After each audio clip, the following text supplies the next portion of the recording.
दोस्तों, इस धरती पर जितने भी अमीर लोग हैं वो आखिर अमीर क्यों हैं? क्योंकि उन्होंने अपना खुद का बिजनेस किया है। उन्होंने अपने सारे काम ऑटोमेट करे हैं, किसी सिंगल बंदे पर डिपेंडेंट नहीं है। आपने एक कॉमन फैक्ट तो सुना होगा कि 80% ऑफ द बिजनेसेस फेल हो जाते हैं, यानी 10 में से 9 स्टार्टअप्स फेल हो जाते हैं। कि आप बोलोगे भाई आप ये तो मैं जानता हूँ, लेकिन मैं आज आपको ये बताने वाली आई हूँ कि जो 1% बच जाते हैं ना, वो आखिर कैसे बचते हैं, और अगर आप बिजनेस करना चाहते हो तो आप उन 1% में कैसे आ सकते हो। तो इसके बाद एक बहुत ही बेहतरीन किताब है जिनके कुछ पॉइंट्स हम इस वीडियो में जानेंगे। तो अगर आपको बिजनेस करना है देन वॉच दिस। नमस्कार दोस्तों, मेरा नाम है सिद्धि पोद्दार।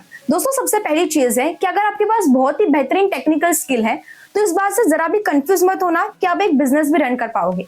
अगर मुझे एक अच्छी चाय बनानी आती है तो इसका मतलब ये हर किस नहीं है कि मैं एक बड़ा सा रेस्टोरेंट भी चला पाऊंगी, क्योंकि बड़े से रेस्टोरेंट को चलाने के लिए ना वहां पे कुछ अलग, चाय से बिल्कुल अलग चीज काम करती है। ऐसे अगर आपके पास एक बहुत अच्छा कैमरा है, आप बहुत अच्छी फोटो खींचते हो, आपने अपना स्टूडियो भी खोला, तो एक हफ्ते तक तो आप उसको चला लोगे।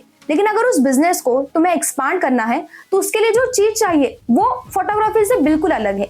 वहां पे you need to think like a businessman. वहां पे तुम्हें एक बिजनेसमैन की तरह सोचना होगा। तो तुम एक अच्छे पेंटर, बेकर, कुछ भी हो सकते हो, लेकिन इसका मतलब ये बिल्कुल नहीं है कि तुम उस इंडस्ट्री में बड़ा सा बिजनेस भी रन कर पाओगे, क्योंकि उसको रन करने के लिए तुम्हें चपरासी से लेकर सीईओ तक के सारे काम ना खुद को करने पड़ते हैं।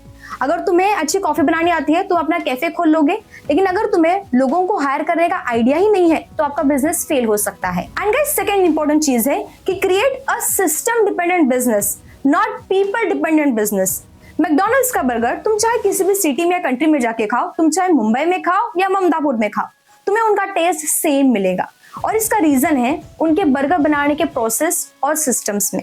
उन्होंने अपने बर्गर बनाने के प्रोसेस को इतना छोटे छोटे स्टेप्स में डिवाइड किया है कि अलग अलग एम्प्लॉय से बर्गर बनने के बाद भी उनके टेस्ट में और उनके स्टैंडर्ड्स में जरा सा भी फर्क नहीं पड़ता।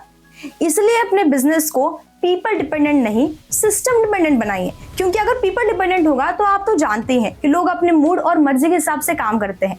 इसलिए अपना बिजनेस सिस्टम डिपेंडेंट होना चाहिए, जिसमें क्लियर कट स्टैंडर्ड्स और प्रोसेसेस का चेकलिस्ट हो। जैसे कि मैकडॉनल्ड्स के पास उनके बर्गर बनाने के प्रोसेस, उनके बर्गर बनाने के रेसिपीज और स्टोर के डिजाइन तक सारे के सारे प्री डिफाइंड चेकलिस्ट हैं। और इसीलिए ही मैकडॉनल्ड्स के किसी भी शेफ के चले जाने के बाद उनके स्टोर्स बंद नहीं होने वाले, क्योंकि उनके रेसिपीज को आसानी से कोई भी एक कॉलेज स्टूडेंट सीख कर उसको स्टार्ट कर सकता है। और ये चीज ना मैकडॉनल्ड्स और स्टारबक्स अच्छे से जानते थे कि बिजनेस में ना सिस्टम का होना बहुत ज्यादा इंपॉर्टेंट है।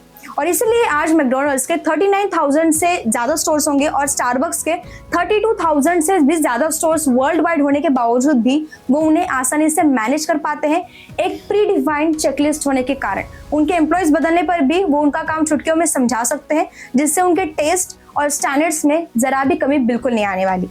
तो अपने बिजनेस को ना स्टार्ट से ही एक फ्रेंचाइजी मॉडल की तरह सिस्टम पर डिपेंडेंट बनाओ।